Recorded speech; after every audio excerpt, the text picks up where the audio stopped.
हूं राजेश श्रीवास्तव। आज घूम फिर करके उत्तर प्रदेश की राजनीति जहां पर आ गई है, हम पांचवें चरण के पायदान तक निकल चुके हैं, यानी कि 5 चरण उत्तर प्रदेश के निकल चुके हैं और अब सिर्फ 2 चरण बाकी है, यानी कि 75% कहें तो 75% मतदान पूरा हो चुका है। इसलिए अब घूम फिर कर के बात हम फिर आचार्यों का, आज ये ज्योतिषाचार्यों का एक पैनल लेकर के आए हैं, क्योंकि ज्योतिषाचार्य पर ही बात करना बेहद अहम इसलिए हो जाता है क्योंकि कहा जाता है कि आप कर्म कितने भी कर लें, लेकिन आपके भाग्य और आपके सितारे जब तक साथ नहीं देते हैं तब तक आपका पता नहीं चल पाता है कि आपके सितारे आपको कहां तक लेकर के जाएंगे। इन्हीं सब मुद्दों पर बातचीत करने के लिए आज हमारे पास देश का एक वरिष्ठ पैनल मौजूद है, जिसमें हमारे साथ आचार्य चंद्रशेखर शास्त्री जुड़े हुए हैं, पंडित राजीव चतुर्वेदी जुड़े हुए हैं और हमारे पास गुरुकुल संघ के राष्ट्रीय अध्यक्ष गौतम ऋषि हमारे साथ, देश के जाने माने ज्योतिषाचार्य हैं, कुछ ही देर में हमारे साथ जुड़ेंगे। उनको भी हम समझेंगे कि आखिर किस तरह की और राजनीति जा रही है और जब 10 तारीख को परिणाम आएंगे तो किस तरह के परिणाम आएंगे। गौतम जी नमस्कार, सरिता प्रवास से जुड़ने के लिए आपका बहुत बहुत शुक्रिया। मैं आज ये जानना चाहता हूं कि उत्तर प्रदेश का चुनाव चूंकि अब इस दशा में पहुंच गया है कि अब उत्तर प्रदेश में अब ये तय करना जरूरी हो गया है, क्योंकि 75% चुनाव कंप्लीट हो चुका है, 5 चरण के चुनाव पूरे हो चुके हैं। ऐसे में अब ये जानना जरूरी है और लोगों की निगाह इस तरफ लगी है कि आखिर 10 मार्च को उत्तर प्रदेश में क्या होने जा रहा है। देखिए, सबसे पहले तो मैं आपके चैनल को बहुत बहुत शुभकामनाएं देता हूं कि आपके चैनल के माध्यम से कम से कम समाज को और यूपी के जनता को पता चलेगी कि चुनाव के रिजल्ट से पहले कि भाई चुनाव का रिजल्ट क्या रहेगा। तो यहाँ जो मैंने देखा है कि भाई कांग्रेस की हो या सपा की हो या बसपा की हो या फिर बीजेपी की हो, लेकिन सभी की कुंडली को मैंने जो रीड किया है और सबसे ज्यादा प्रबल जो आ रहा है वो योगी जी के ही सभी ग्रह नक्षत्र सभी प्रबल हैं। तो कहीं ना कहीं जो कुंडली के हिसाब से या ज्योतिष गणना के हिसाब से जो चीजें आ रही हैं कि यूपी में बीजेपी का ही आ रहा है। जी जी, मतलब तो बीजेपी की सरकार बनने जा रही है। पूर्ण बहुमत की सरकार बनते हुए आप देख पा रहे हैं? जी, पूर्ण बहुमत की सरकार बनते हुए आप देख पा रहे हैं? बिल्कुल, मैं देख पा रहा हूं कि बीजेपी की सरकार बन रही है और बीजेपी की सरकार के साथ ही योगी जी दोबारा सीट पर बैठ रहे हैं। जी, हमारे साथ 2 और पैनलिस्ट जुड़े हुए हैं, एक आचार्य चंद्रशेखर शास्त्री जी और एक आचार्य राजीव चतुर्वेदी जी। आचार्य चंद्रशेखर जी का मानना है कि 304 सीटें लेकर के भारतीय जनता पार्टी बहुमत में सरकार बना रही है, जबकि राजीव चतुर्वेदी का कहना है कि 304 भारतीय जनता पार्टी की सरकार बन रही, लेकिन योगी आदित्यनाथ मुख्यमंत्री बनते हुए नहीं दिख रहे हैं। आप उत्तर प्रदेश की कुंडली पर आपने बहुत विस्तृत अध्ययन किया है, क्योंकि आप कई बार आपके जो चीजें हैं वो सही साबित हुई हैं। तो ऐसे में आपको यह भी जानना चाहूंगा कि क्या उत्तर प्रदेश में मुख्यमंत्री के रूप में योगी आदित्यनाथ ही दोबारा सरकार में रहेंगे? देखिए, उनकी जो कुंडली है वो 5 जून 1972 का योगी जी का जन्मदिन है ना। और उनके ग्रह चार्ट को देखते हुए, कुंडली को देखते हुए जो विश्लेषण किया गया है तो उसमें कहीं ना कहीं उनके जो केतु है वो बहुत शक्तिशाली अवस्था में है, जो शत्रुओं पे विजय प्राप्त कर रहा है।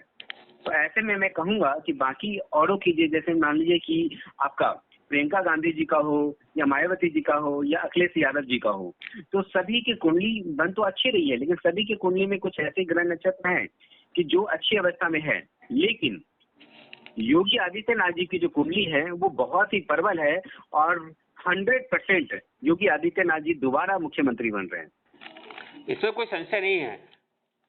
कोई संशय नहीं है इसमें। देखिए, पहले भी जब 2014 का जब चुनाव हो रहा था तो कहीं ना कहीं मीडिया 1 साल या 1.5 साल पहले से मोदी जी की बात कर रही थी कि हो सकता है कि भाई मोदी जी दोबारा आए, मोदी जी जो है प्राइम मिनिस्टर बने। लेकिन मैं लगभग 3-4 साल 4 साल पहले से मैंने उनकी गणना की और वो भी भविष्यवाणी मेरी सत्य हुई, जो लाइव टेलीकास्ट हुआ था न्यूज़ 1 इंडिया पे जी। चुनाव के एक दिन पहले भी। बाकी और भी वहाँ पे ज्योतिषाचार्य थे, बाकी तमाम थे, उनका भी कहना था कि सरकार किसी और की बनेगी, कोई और प्रधानमंत्री बनेंगे। लेकिन एक दिन पहले भी मैंने उनको बोला था कि भाई प्रधानमंत्री जी मोदी जी बन रहे हैं। और फिर मैं उसी विश्वास के साथ और ज्योतिष जो आज से नहीं, लगभग हमारी प्राचीन काल से ही ज्योतिष की गणना है, ज्योतिष अपने आप में एक साइंस है, तो सभी गणनाओं को करते हुए मैं फिर से एक बार कह रहा हूं कि योगी आदित्यनाथ जी ही दोबारा सीट पे बैठ रहे हैं। मतलब इसमें आप ये पूरी तरह से देख रहे हैं। अच्छा आचार्य जी, एक चीज और जानना चाहता हूं, आपने योगी आदित्यनाथ की कुंडली के बारे में बताया। तमाम सारे लोगों का मानना है, तमाम सारे सर्वे ऐसे आ रहे हैं जो बता रहे हैं कि गठबंधन की सरकार ही बनती दिख रही है। अब आपकी बातों से तो बिल्कुल स्पष्ट है, भारतीय जनता पार्टी पूर्ण बहुमत की सरकार बना रही है। लेकिन क्या आप अखिलेश यादव की कुंडली पे आपने कभी अध्ययन किया होगा? क्या वो मुख्यमंत्री अब दोबारा बनते हुए दिखाई पड़ रहे हैं निकट भविष्य में या नहीं? देखिए, अखिलेश यादव जी भविष्य में बन सकते हैं, लेकिन अभी जो 10 मार्च को जो रिजल्ट आ रहा है, उसमें अखिलेश यादव जी मुख्यमंत्री नहीं बन पा रहे हैं। लेकिन मैं इतना जरूर कहूंगा कि उनका जो जन्म है 24 अक्टूबर 1973 को है, ठीक है। तो उसके हिसाब से जो उनकी कुंडली की जो मैंने गणना की है, तो उसमें भी उनके कई ग्रह नक्षत्र ऐसे हैं जो बहुत प्रबल हैं, लेकिन मुख्यमंत्री की सीट पे उनको नहीं बैठा रहे हैं, नहीं बैठ पा रहे हैं। मतलब अखिलेश यादव की कुंडली में अभी राजयोग नहीं है? अखिलेश यादव जी की कुंडली में राजयोग है, लेकिन वो मुख्यमंत्री की राजयोग नहीं है कि जो वो कुर्सी पे बैठ पाए। जी, यानी कि ये मान लिया जाए कि अब किसी सर्वे की जरूरत नहीं है। 10 मार्च को जो परिणाम आ रहे हैं वो भारतीय जनता पार्टी के नेतृत्व में है। उसमें ये जरूर है कि बीजेपी को नुकसान जरूर होगा सीट का, और इसका फायदा कहीं ना कहीं अखिलेश यादव जी लेके जाएंगे, लेकिन पूर्ण बहुमत के साथ बीजेपी आ रही है। उसमें उसको किसी तरह के समझौते नहीं करने पड़ेंगे, यानी कमजोर सरकार नहीं होगी? नहीं, कोई समझौता करने की जरूरत नहीं है बीजेपी को। और यहाँ मैं परसेंटेज भी, अगर आप कहें तो मैं परसेंटेज भी बताता हूँ कि जैसे मैंने माननीय अपने प्रधानमंत्री जी की मैंने कुंडली को देख के मैंने गणना किया था कि 51% जो है अकेले मोदी जी की जो ग्रह नक्षत्र है उनके हिसाब से, बाकी 40% जो है वो बीजेपी के तमाम जितने भी नेताएं हैं। और हर पार्टी का, हर चीज का एक कुंडली होता है, तो बीजेपी का जो अपना एक कुंडली था उसके अनुसार वो 10% लेके आए थे। लेकिन यहाँ पे योगी आदित्यनाथ जी की भी कुंडली की गणना करने के बाद मैं कहूंगा कि वो भी 49% अपने भाग्य से, अपने कर्म से, ठीक है, उनके ग्रह नक्षत्र उनको सीट पे बैठा रहा है। और उसमें से 31% जो है मोदी जी के ग्रह नक्षत्र जो है उनको सपोर्ट कर रहा है, बाकी के बैलेंस जो है वो बीजेपी के कुंडली ग्रह नक्षत्र सपोर्ट कर रहे हैं। तो कहीं ना कहीं जो तीनों समीकरण बन रहा है, तो वो बीजेपी की सरकार और योगी आदित्यनाथ जी को कुर्सी पे बैठा रहे हैं। अच्छा, यानी एक ये संशय नहीं माना ऐसा किसी तरह का ऐसा समीकरण नहीं बना कि भारतीय जनता पार्टी की सरकार अगर बन भी जाए तो योगी आदित्यनाथ ना मुख्यमंत्री। क्योंकि ये सवाल मैं इसलिए पूछ रहा हूँ क्योंकि पिछले 1.5 साल से ऐसा चल रहा है, कई बार आपने भी चर्चा सुनी होगी कि योगी आदित्यनाथ को दिल्ली तरफ किया गया है, कभी अमित शाह ने उनसे नहीं पटरी खा रही, कभी नरेंद्र मोदी से उनके साथ नहीं समीकरण बैठ रहे हैं, इस तरह की तमाम सारी चीजें चल रही हैं, लेकिन संघ उनके साथ लगा हुआ है जिसके चलते। लेकिन अब लोग चर्चा कर रहे हैं कि अगर प्रधानमंत्री ने भारतीय जनता पार्टी को उत्तर में सरकार बनाने का मौका मिल भी गया तो भी योगी आदित्यनाथ को मुख्यमंत्री नहीं बनाया जाएगा। देखिए, मैं अगर आप ऐसे हैं तो मैं आपको 2-3 चीजें थोड़ा विस्तार पूर्वक मैं कहना चाहूंगा कि जो योगी आदित्यनाथ जी की जो राशि है वो कुंभ राशि है। और अभी जो चुनाव के दौरान जो उनका जो चल रहा है वो केतु की महादशा और बृहस्पति अंतर्दशा और बुध प्रत्यन दशा में चल रही है ना। और जिसमें भी केतु बहुत शक्तिशाली है, और जब केतु बहुत शक्तिशाली होता है तो वो कहीं ना कहीं शत्रुओं पर विजय प्राप्त करता है, तो चाहे वो विपक्ष के हों या चाहे अपनी पार्टी के हों, ठीक है। तो विपक्ष का तो मैंने एक तरफ ही कर दिया कि जो भी पार्टी हैं वो सरकार में नहीं आ रही हैं, बीजेपी आ रही है, और बीजेपी में भी मुख्यमंत्री के रूप में योगी आदित्यनाथ जी आ रहे हैं। चाहे बीजेपी के लोग ही कुछ उनसे कट रहे हों या वो नहीं चाह रहे हों कि वो मुख्यमंत्री नहीं बने, लेकिन उनके ग्रह नक्षत्र इतने प्रबल हैं कि वो चाह के भी उनको हटा नहीं सकते, वो मुख्यमंत्री की कुर्सी पर बैठेंगे। जी आचार्य जी, सरिता प्रवास से बात करने के लिए सबसे पहले मैं बात करता हूं आचार्य चंद्रशेखर जी। आचार्य जी नमस्कार। जी नमस्कार। आचार्य जी, फिर एक बार आपके पास सरिता प्रवाह पहुंचा है। आपका समय कीमती है, लेकिन 10 तारीख को चुनाव परिणाम आने जा रहे हैं। 10 तारीख के चुनाव परिणाम को आप किस तरह से देखते हैं? जैसा पहले भी मैंने बताया है, मेरा आकलन, मेरा जो गणित कह रहा है, गणित के अनुसार भारतीय जनता पार्टी लेकर सरकार बना रही है। जी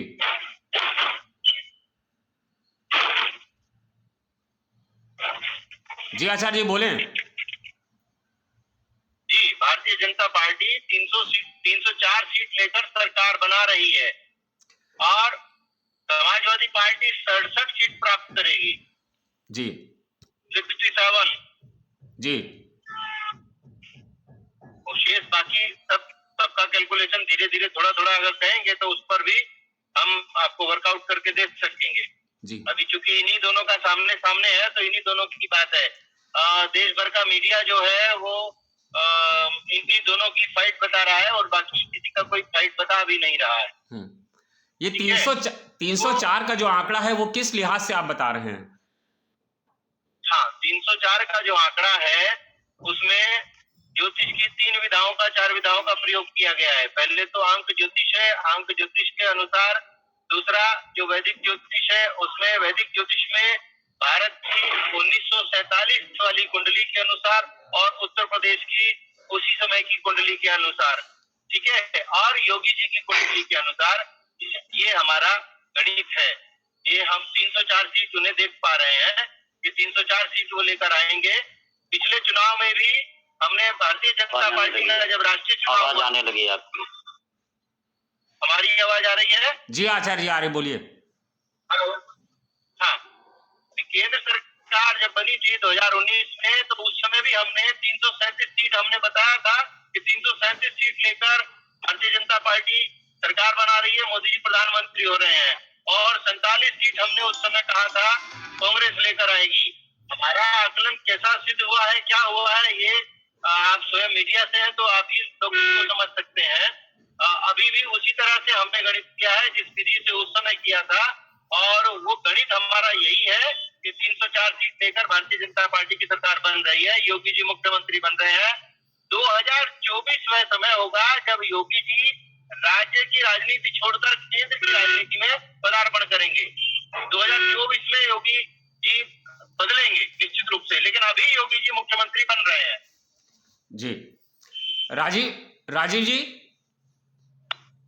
जी राजीव जी, आचार्य जी की बात आपने सुनी। आचार्य चंद्रशेखर शास्त्री जी का कहना है कि जब उत्तर प्रदेश के चुनाव परिणाम 10 तारीख को आएंगे तो भारतीय जनता पार्टी की सरकार बनती हुई उन्होंने दावा किया है अपने ज्योतिषी गणना के लिहाज से। वो कह रहे हैं कि 304 सीटें आ रही हैं और योगी जी फिर से मुख्यमंत्री बन रहे हैं।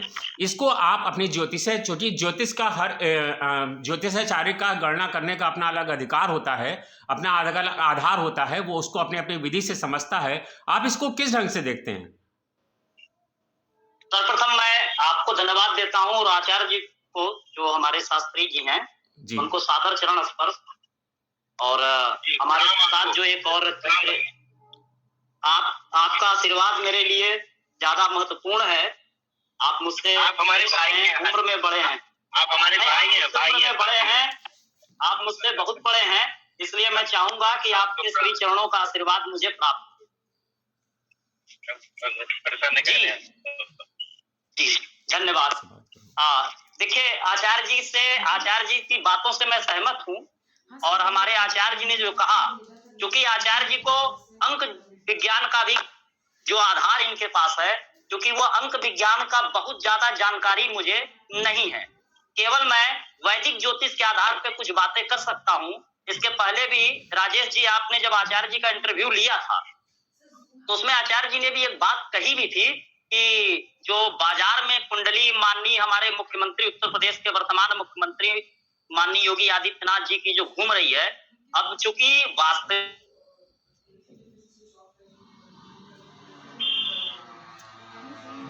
जी राजेश जी, कुंडली आज में क्या है, जब मैं उससे गणना किया मैंने उस कुंडली से, तो चूंकि उनकी कुंडली का जो राहु है वो 6ठे घर में विद्यमान है, कर्क लग्न की कुंडली है। अब ऐसी स्थिति में मैं थोड़ा सा 1 सेकंड के लिए आपको रोकना चाहूंगा कि मैं एक बार ये कंफर्म करूं, सॉरी मैं गलत बोल गया, सिंह लग्न की कुंडली है, ठीक है जी। और 6ठे घर का राहु उनको शुरू से ही राजनैतिक पृष्ठभूमि में ले आया, क्योंकि ज्योतिष शास्त्र में हमारे वैदिक में कहा भी गया है कि राहु वैसे तो 12वें घर का कारक माना गया है, लेकिन उसी ज्योतिष का एक सूत्र है कि 6, 8, 12 भावों के जो कारक ग्रह होते हैं अथवा जो मालिक होते हैं, यदि उनके अतिरिक्त किसी अन्य दूसरे भाव में बैठ जाए इन्हीं 6, 8, 12 में से, तो वह विपरीत राजयोग की स्थिति भी बना देते हैं। जी। ऐसी स्थिति में राहु छठे घर में बैठ करके उनको राजनैतिक योग माननीय योगी जी को शुरू से दिया, और ये अपने कॉलेज के जीवन से ही राजनीति में रहे। और आप ये अच्छी तरीके से हम सभी जानते हैं कि वो कई बार सांसद रहे और आज हमारे उत्तर प्रदेश के माननीय मुख्यमंत्री हैं। यह राव उनको दिलाया।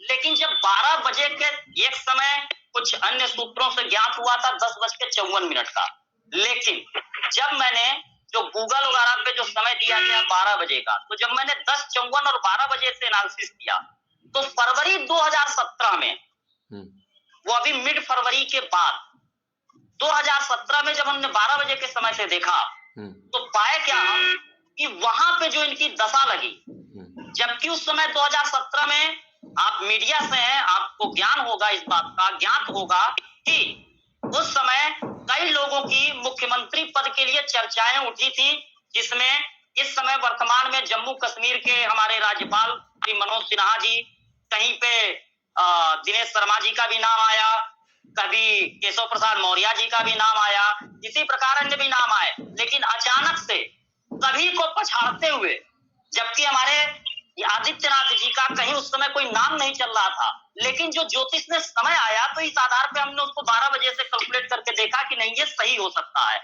उस समय क्योंकि अचानक इनका नाम उठता है और ये उत्तर प्रदेश के मुख्यमंत्री बन जाते हैं जी। तो उस लिहाज से अगर उस कुंडली को मैं सही मानूं तो होता क्या है, अभी जो इनका समय चल रहा है 12 बजे के समयानुसार 5 जून सन 1972 जी, 17 मार्च तक का समय जो वर्तमान में है वह इनके अनुकूल, हमारे जो गणना है वह बहुत अनुकूल नहीं रहेगा। लेकिन 17 मार्च को जैसे ही राहु और केतु के स्थान का परिवर्तन होगा तो कुंभ का बृहस्पति क्या कह रहा है, इनको सपोर्ट कर देगा।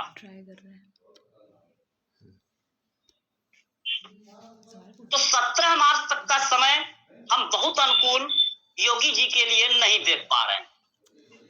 जी आचार्य जी, आपने राजीव जी की बात सुनी। राजीव जी की जो अध्ययन है, जो इस आधार पर राजीव जी कह रहे हैं, आप उससे सहमत हैं?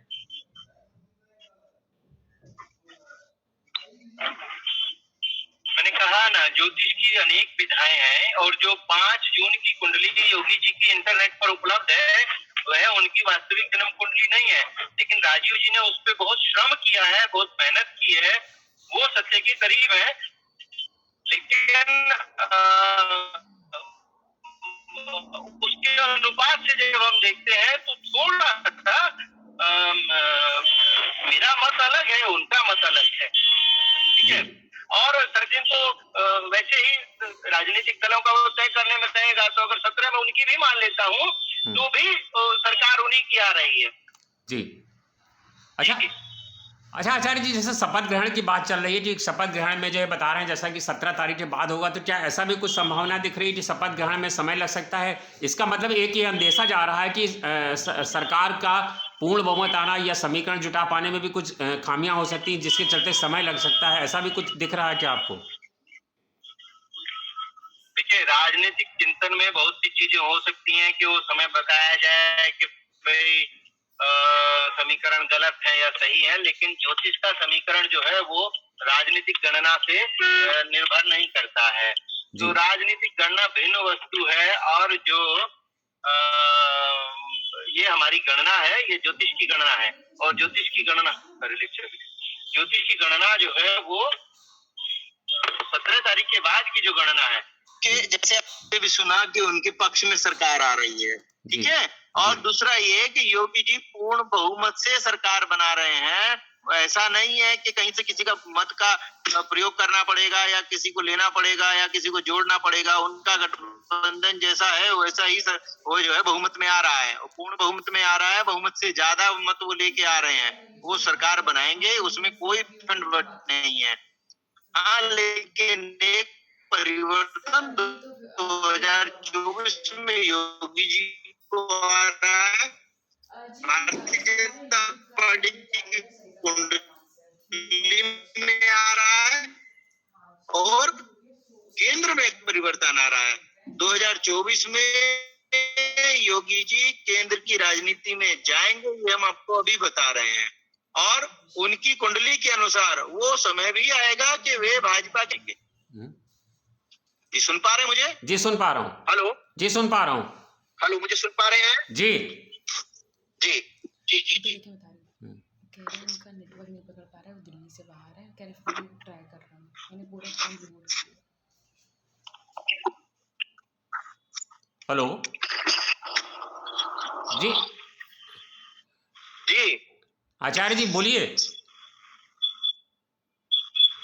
जी मेरा एक बार नेटवर्क मेरा परिवर्तित हो रहा है। हाँ? जी राजीव जी जी मैं आपसे लूंगा। जी राजीव जी, आचार्य जी का कहना है कि योगी आदित्यनाथ की कुंडली जो बता रही है कि पूर्ण बहुमत के साथ उनकी सरकार आ रही है, इसमें कोई इफ बट नहीं है कि जो कौन होगा, लेकिन योगी आदित्यनाथ की कुंडली एक ये कह रही है कि 2024 में जरूर उनका अंतर होगा। तो उनकी बातें जो है वो आचार्य जी जिस तरह की बात कर रहे हैं वो हमारे लिए बहुत संशय पैदा कर रहे हैं। वो कह रहे हैं कि 2022 में मुख्यमंत्री बनेंगे योगी आदित्यनाथ पूर्ण बहुमत के साथ, 2024 में वो केंद्र में भी जा सकते हैं, यानी उनका स्थान परिवर्तन हो रहा है, इस तरह की बात है। तो ये संशय वाली बात है। क्या किन परिस्थितियों में योगी आदित्यनाथ यहाँ से सत्ता छोड़ेंगे, किन परिस्थितियों में दिल्ली जाएंगे, ये तमाम सारी चीजें हैं। जी आचार्य जी आप बात कर रहे थे, मैं उसी बात को राजीव जी तक ले जा रहा था। तो आप जो कह रहे हैं कि 2022 में वो पूर्ण बहुमत की सरकार बनाएंगे, 2024 में वो केंद्र में जा सकते हैं, जी तो इसको आप किस तरह से देखते हैं? कोई पूर्ण बहुमत की सरकार 2 साल बाद मुख्यमंत्री का पद क्यों छोड़ेगा? अगर उसको केंद्र में बड़ी जिम्मेदारी और मिल जाए तब वो मुख्यमंत्री का पद छोटा हो जाएगा उसके लिए। आचार्य जी राजनीति के लिहाज से मुख्यमंत्री का पद के बाद सीधे प्रधानमंत्री का पद आता है। बिल्कुल ठीक है, लेकिन सत्ताधारी पार्टी के राष्ट्रीय अध्यक्ष का पद उससे भी बड़ा होता है। वो संवैधानिक पद नहीं होता है। नहीं होता, लेकिन उसकी जो गरिमा है, उसका जो महत्व है वो अपने आप में महत्वपूर्ण है। और आज राजनाथ सिंह जी के विषय में आप देख सकते हैं कि राजनाथ सिंह जी के समय में कार्यकाल में मोदी जी प्रधानमंत्री बने, तो क्या राजनाथ सिंह के कार्यकाल को एक इतिहास नहीं बताया जाएगा? नहीं, आज मोदी जी जो देन है राजनाथ सिंह की ही देन है। तो यही इसी तरह की एक नई परिस्थिति बनेगी, एक नई टीम बनेगी। मोदी जी 2026 में भारतीय राजनीति से इधर उधर हो सकते हैं, ठीक है? ये आप राजनीति लिहाज से कर रहे हैं कि ज्योतिष के लिहाज से? मैं ज्योतिष के लिहाज से, भारत की कुंडली के लिहाज से कह रहा हूं। उस समय भारत की कुंडली में छत्रभंग योग बनता है जी, तो वो परिवर्तन आएगा, और वो परिवर्तन में एक व्यक्ति बड़ी जिम्मेदारी संभालने के लिए कोई आएगा तो वो योगी जी होंगे जी। और योगी जी केंद्र में बड़ी जिम्मेदारी पकड़ेंगे। जी जी जी राजीव जी आपने सुना आचार्य जी की बात? जी सहमत है इससे? जी सुना। सहमत है इससे? देखिए, हमने प्रारंभ में सर्वप्रथम आचार्य जी को प्रणाम किया था, और अपने श्रेष्ठ की बात से असहमति व्यक्त करना छोटों के लिए अच्छा नहीं होता। लेकिन ज्योतिष के लिहाज से भी मैं एक बात अपने आचार्य जी से विनम्र निवेदन, यदि उनकी आज्ञा हो मुझे कहने का, तो मैं आपको अपना कथन कहने का पूरी स्वतंत्रता है। और ज्योतिष है, हमारे ज्योतिषीय मत भिन्न है, हो सकते हैं, वो कोई बात नहीं है, लेकिन हमारे हृदय एक है। हाँ? जी राजीव जी बोलिए। जी धन्यवाद। जी देखिए, आचार्य जी की बात ये बिल्कुल सही है कि 2024, क्योंकि 2024 में, लेकिन जब आचार्य जी ने एक बात और कह दी है कि जो 5 जून 72 की कुंडली घूम रही है, क्योंकि ज्योतिष शास्त्र में राजेश जी एक चीज जान लीजिए, जब तक व्यक्ति के जन्म की तारीख, महीना, साल के साथ साथ जन्म का समय स्पष्ट ना हो, तब तक ज्योतिषीय गणना में, वैदिक ज्योतिष की गणना में जो फल कथन होते हैं उनमें भिन्नता आ जाती है। बिल्कुल सही है। दूसरी बात, अगर जो हमारे शास्त्र में जो ऋषि महर्षियों द्वारा हमें मिला, महर्षि भृगु ने जो इस शास्त्र को हमें दिया, उसमें जो जन्म समय होता है, यदि उसमें अंतर आ जाए, तो कृष्ण मूर्ति पद्धति से जब देखेंगे तो चार्ट बदल जाएगा, नवमांश बदल जाते हैं, होरा बदल जाती है, चंद्रमा की होरा, सूर्य की होरा। अब ये इन सब चीजों का प्रभाव भी ज्योतिषी गणना में आ जाता है। इसलिए समय का बिल्कुल सटीक यानी कि सही होना अत्यंत आवश्यक है। लेकिन जैसा कि मैंने कहा कि मैंने 5 जून 72 को आधार मान के गणना किया है, यदि हम उसी को लेके चलें तो 17 मार्च को राहु केतु के परिवर्तन के साथ साथ बुध की प्रत्यंतर दशा 17 मार्च को माननीय योगी जी के कुंडली में प्रवेश कर रही है। बुध 11th हाउस का स्वामी होकर के 10th हाउस में यानी 11वें भाव, जिसको ज्योतिष में आय कहते हैं। तो अब योगी जी की आय क्या है? कोई वो व्यापार तो कर नहीं रहे हैं। अब जब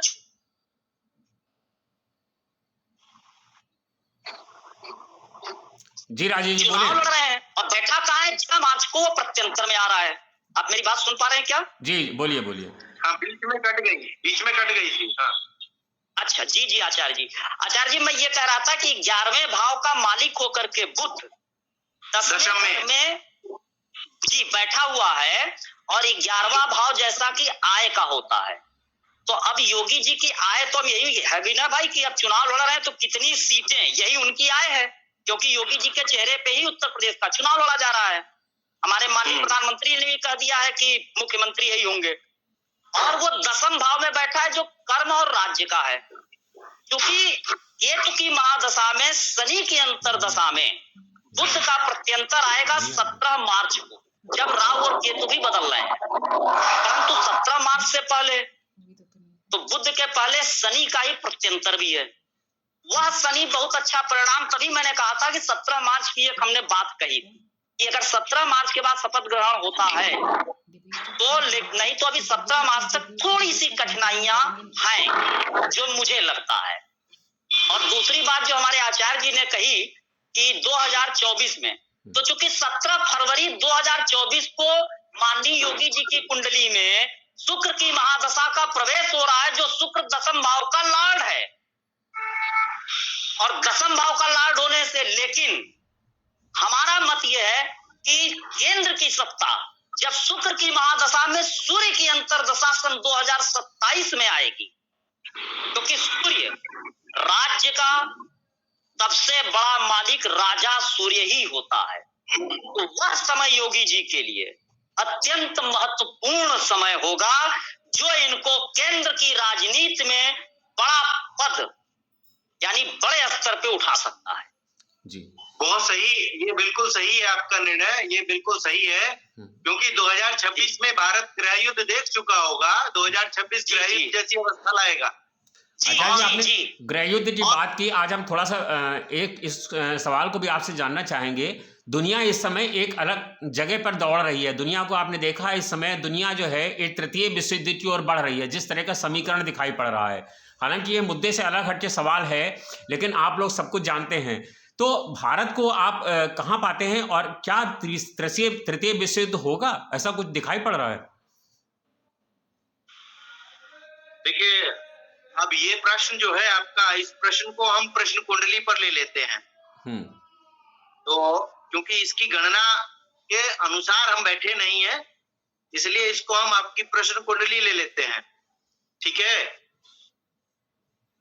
स्थिर लगन की कुंडली है और राहु दशम है, वो भी वृषभ के हैं। भारत की कुंडली में भी राहु जो है वृषभ के ही हैं और केंद्रस्थ लग्नस्थ हैं। ठीक है, और 6ठे भाव में पंचग्रही योग है, चंद्रमा, बुध, शुक्र, मंगल और शनि, ये 6ठे भाव में मकर में है। ठीक है, युद्ध की अवस्थाएं मान के चलिए कि चंद्रमा और शनि का इस समय अंतर चल रहा है गोचर में 2023 के जनवरी तक। तो ये तो मानिए कि यह विष योग का समय है और विष पीना पड़ेगा। उस युद्ध को किसी स्तर पे संभाला जा सकता है, लेकिन तो भी वो बहुत उसके घातक परिणाम मानवता को भोगने पड़ेंगे। जी, मतलब ये तृतीय विश्व युद्ध होगा। इसे मैं इतना आसानी से अभी नहीं कहूंगा कि इसे मैं विश्व युद्ध मान लूं, लेकिन तीसरे विश्व युद्ध की अवस्थाएं बनेंगी और वो अभी नहीं बन रही हैं। वो थोड़े दिन बाद बनेगी, अभी उसका समय नहीं है सही। अभी फिलहाल जो ये मान परिस्थितियां के हैं, चलिए, अभी फिलहाल जो परिस्थितियां हैं वो रुक सकती हैं। हाँ ये रुक जाएंगी, लेकिन अच्छा विनाश होगा। ये विनाश रुक अच्छा, जाएंगी, विनाश अच्छा कैसे हो सकता विनाश है? होगा। विनाश अच्छा ऐसे होगा, अच्छा से मतलब है बड़ा, जी, अच्छा से मतलब यहाँ बड़े से है। भारत को आप कैसे देखते हैं उसमें, इन सब परिस्थितियों के बीच में? भारत चूंकि ना इधर है ना उधर है, तो भारत को आप कैसे देखते हैं? भारत एक विजेता जैसी भूमिका में है, और वो विश्व पर उसकी जो इस समय विश्व पटल पर जो छवि है वो एक आधिकारिक छवि है, ये उसका एक अधिकार है। आज भारत का झंडा यूक्रेन में जीवन बचाने का सबसे बड़ा हथियार बना हुआ है, ठीक है। लेकिन अगर रूस और चाइना दोनों मिल जाते हैं तब भारत भी इसका शिकार हो सकता है।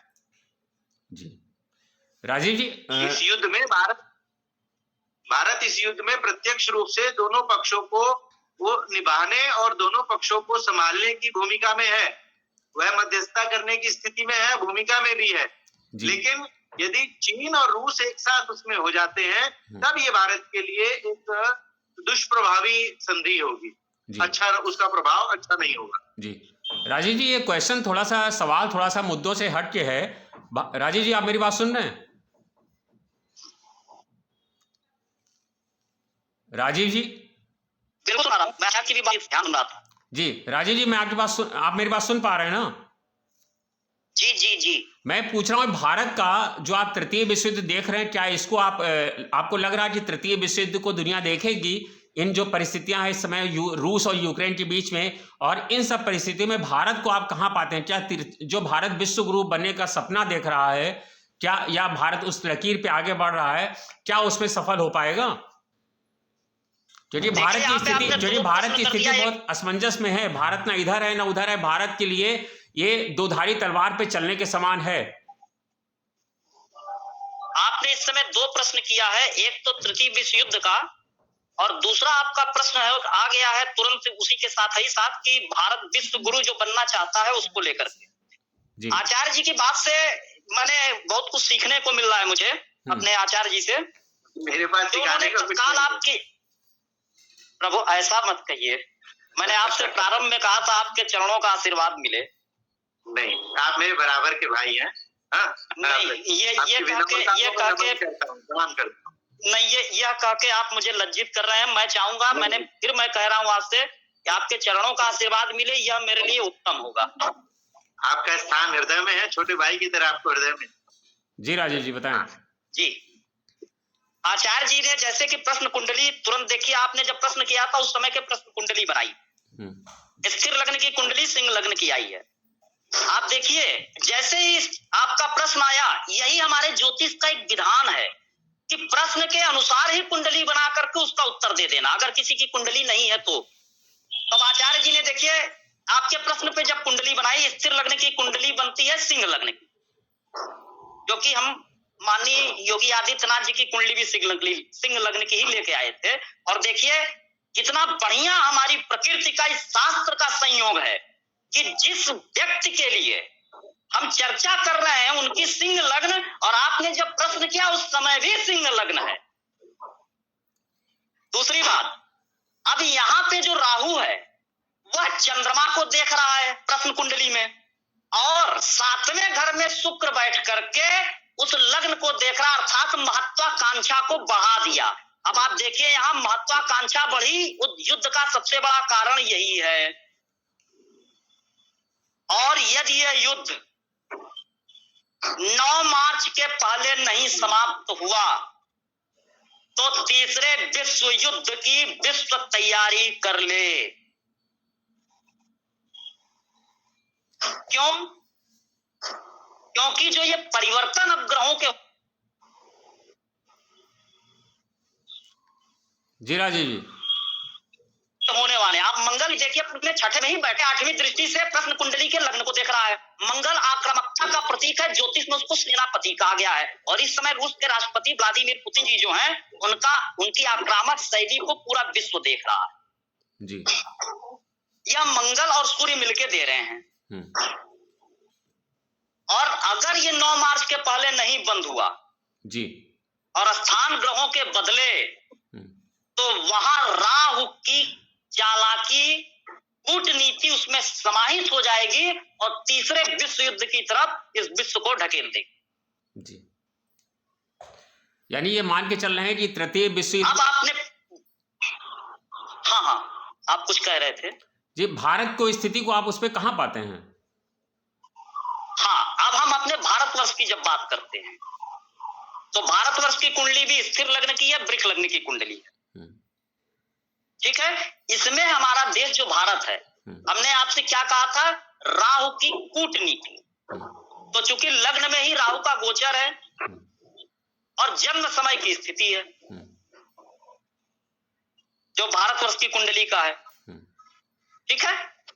नतीजा, इस समय भारत कूटनीतिक स्तर पे अपने आप को बहुत आगे बढ़ा के ले जाएगा। भारत की स्थिति और अच्छी होगी विश्व के पटल पे। जी, जिसके दशमें राहु, दुनिया उसके काबू। जी जी, इस समय जो गोचर है उसमें दशम राहु है वृक्ष के। जी जी, तो इससे उत्तम भारत के लिए, इसे मैं उत्तम समय कहूंगा कि ये उत्तम समय है। और वो स्थिर लग्न होने के कारण वो उसको, उस स्थिति को वो बनाए रखने में सक्षम होगा।